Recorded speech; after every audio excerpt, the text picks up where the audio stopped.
If you're a podcast host, listen up, this one's for you. My name is Allie Jackson. I'm the host of Finding Mr. Height, a dating and relationship podcast that I've been doing for 4 years now, sharing my positive and practical approach to dating that's built on my own life experience. And I wanted to share another experience that I've had, my secret behind monetizing my show. It's called Red Circle, and I was just telling my colleague about how much I love their platform. With Red Circle, not only am I getting a seamless hosting experience, but I also love the support I receive in ad sales. It's not just typical ad sales either. It's targeted opportunities based on my show and my life. And the platform is super simple. You just set your preferences and Red Circle matches you with sponsors that align with your show. You can vet every opportunity and their platform gives you great analytics. More recently too, my Red Circle team has brought me opportunities outside of my podcast on social media to really augment the podcast partnerships, bring them full circle. I just can't recommend them enough. If you want to give it a try, go to redcircle.com to get your free trial. That's redcircle.com for a free trial.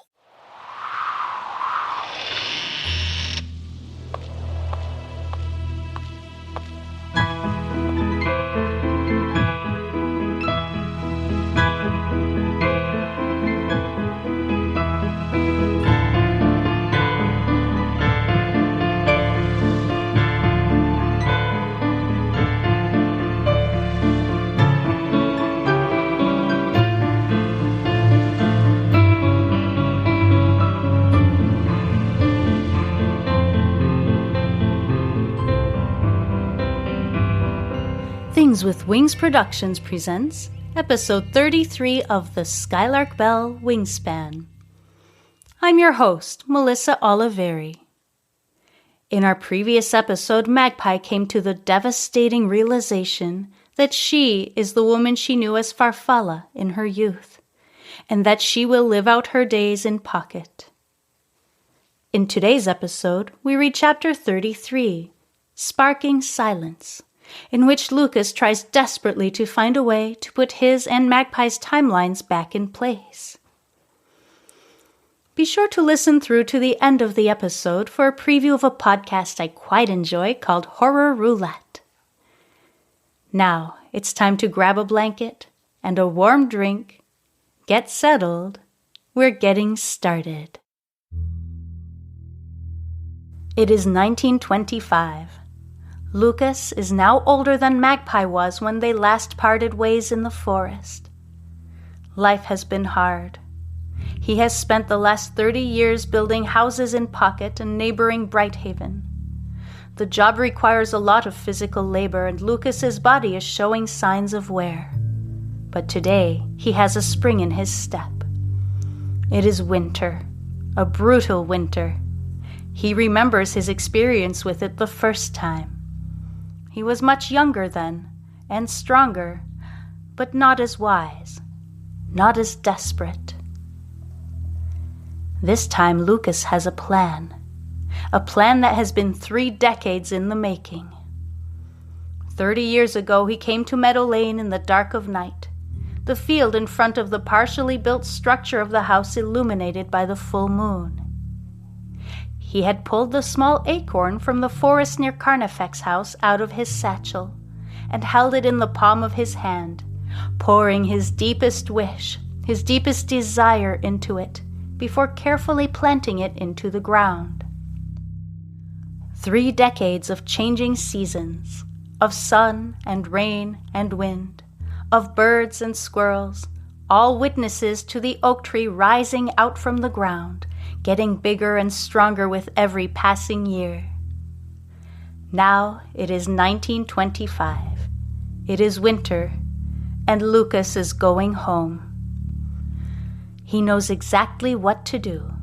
He will find his younger self at Mirror Pond, bring him to the oak tree, and together they will travel back to Pocket. He remembers the events from the first time he lived them, remembers the old man in the snow. The old man hadn't been with him when he woke up at Carnifex's house, but perhaps he had traveled to a different timeline. He can only hope that he will finally find Magpie. This is his only chance. It has to work. Lucas has spent the last 3 days living in the barn at the Starling farm, having enlisted Gordon Starling's help by telling him he is an old friend of Marius and of the Carnifex family from next door. Gordon has been a gracious host, providing blankets, a lantern, and food. Well rested and revitalized, Lucas is ready for the work ahead. He squints against the blowing snow and pulls his scarf farther up on his face, leaving only a narrow space for his eyes. He knows the approximate location of Mirror Pond, despite the mounds of snow drifting across the quarry. If his memory serves him right, his younger self should be arriving at any moment. He waits by the side of the road for what feels like an eternity when, at long last, he sees Cormorant, his shining black coat a stark contrast to the blinding white of the snow. Lucas starts to make his way toward them and sees the familiar scene unfold. The scarf blowing onto Cormorant's face, the huge animal rearing up in fear, and his younger self falling to the ground. Lucas shuffles through the deep snow as quickly as he can and leans over his younger self. "You're going to take me with you," he says, not realizing the depth of the desperation he has been feeling until now. "Take me with you," he says again. His younger self loses consciousness, his body going limp in Lucas's grasp. Lucas digs deep and finds superhuman strength to lift young Lucas onto his shoulders, then carries him toward the oak tree. It feels like an eternity, but they finally make it across the quarry to the tree. Lucas puts his younger self down and leans him against the tree trunk. He peers into the man's face, his own face. The eeriness of the situation sends a shiver down his spine. Young Lucas is still unconscious. Worried, Lucas decides to go ask Gordon Starling for help, perhaps a thermos of hot tea or soup to help warm him up. He hesitates, not wanting to step away. He can't miss this opportunity. But he also can't leave young Lucas unconscious in the cold. He must do something. Pressing his lips together, Lucas hurries across the road to the Starling farm. Gordon springs into action almost immediately. He and Marius are very close and have a great relationship.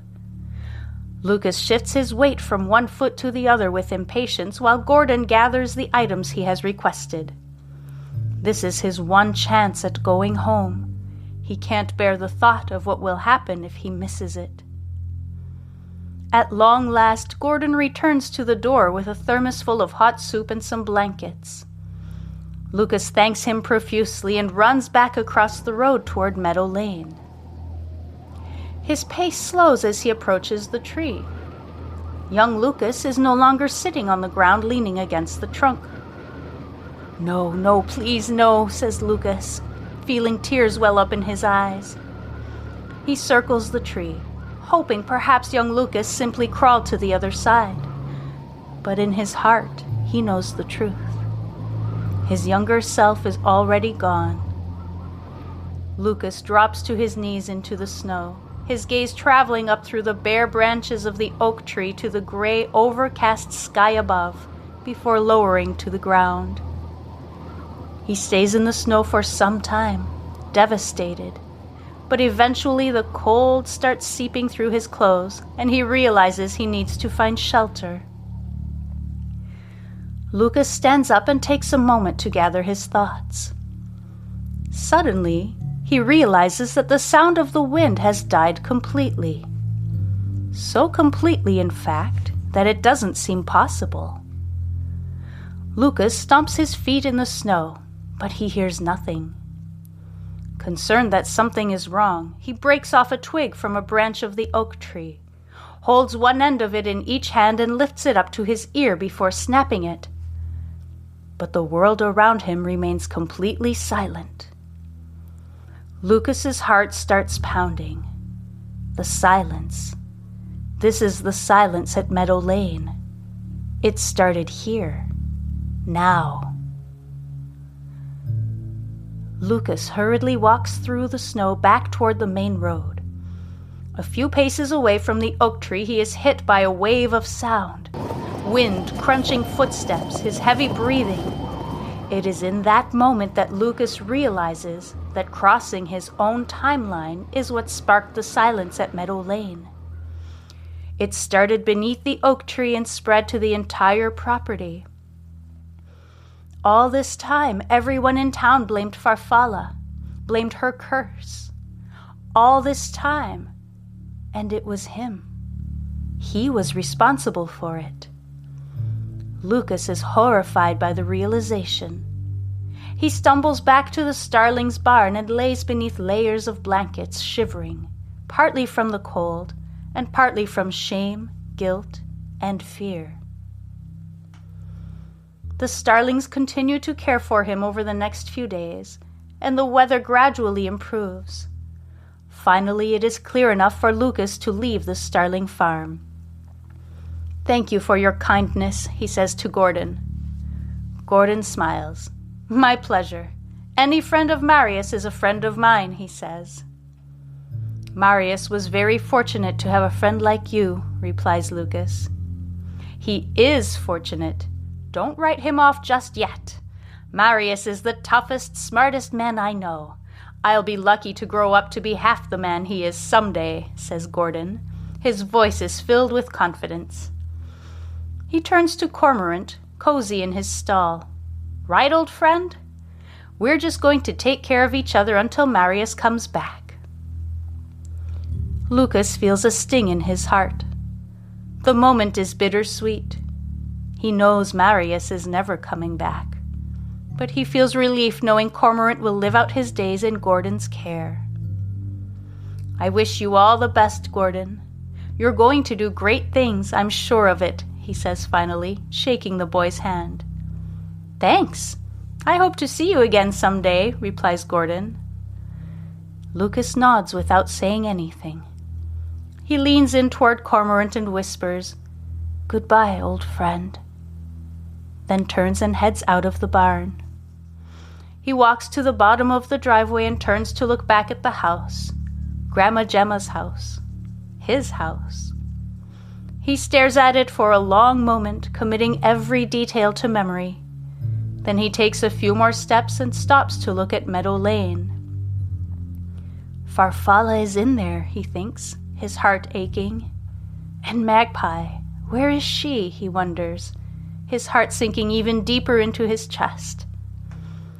He stands for a long moment despite the bitter cold, remembering his childhood with Grandma Gemma, his time spent exploring with Magpie, his time riding on Cormorant's back with Farfalla.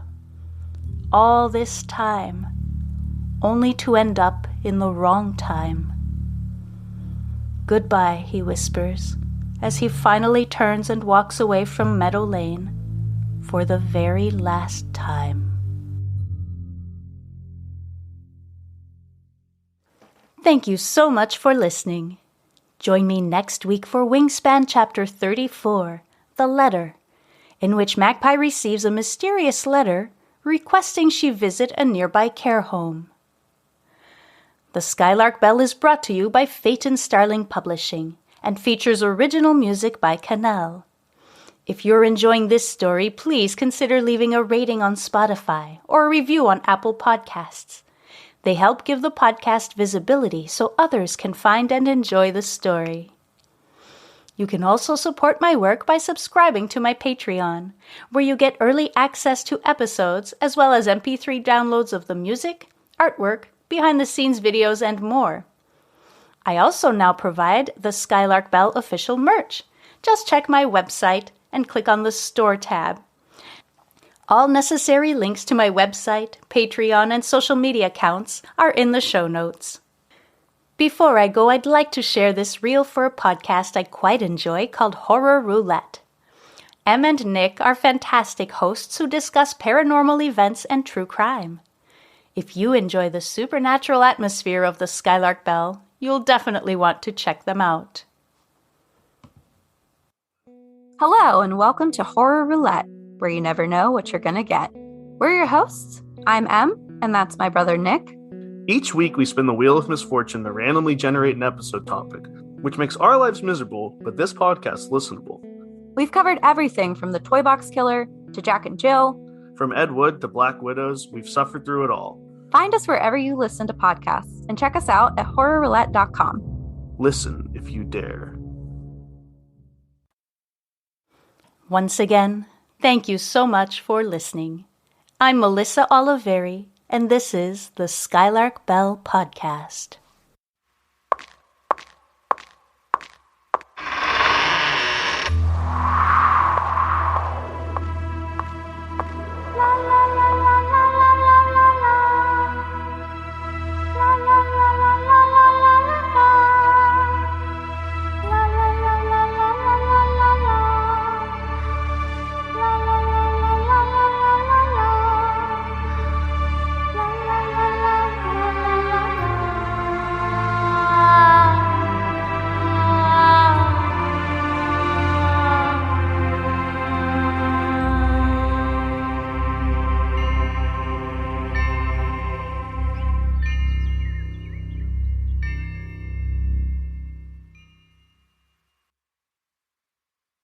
If you're a podcast host, listen up, this one's for you. My name is Allie Jackson. I'm the host of Finding Mr. Height, a dating and relationship podcast that I've been doing for 4 years now, sharing my positive and practical approach to dating that's built on my own life experience. And I wanted to share another experience that I've had, my secret behind monetizing my show. It's called Red Circle, and I was just telling my colleague about how much I love their platform. With Red Circle, not only am I getting a seamless hosting experience, but I also love the support I receive in ad sales. It's not just typical ad sales either. It's targeted opportunities based on my show and my life. And the platform is super simple. You just set your preferences and Red Circle matches you with sponsors that align with your show. You can vet every opportunity and their platform gives you great analytics. More recently too, my Red Circle team has brought me opportunities outside of my podcast on social media to really augment the podcast partnerships, bring them full circle. I just can't recommend them enough. If you want to give it a try, go to redcircle.com to get your free trial. That's redcircle.com for a free trial.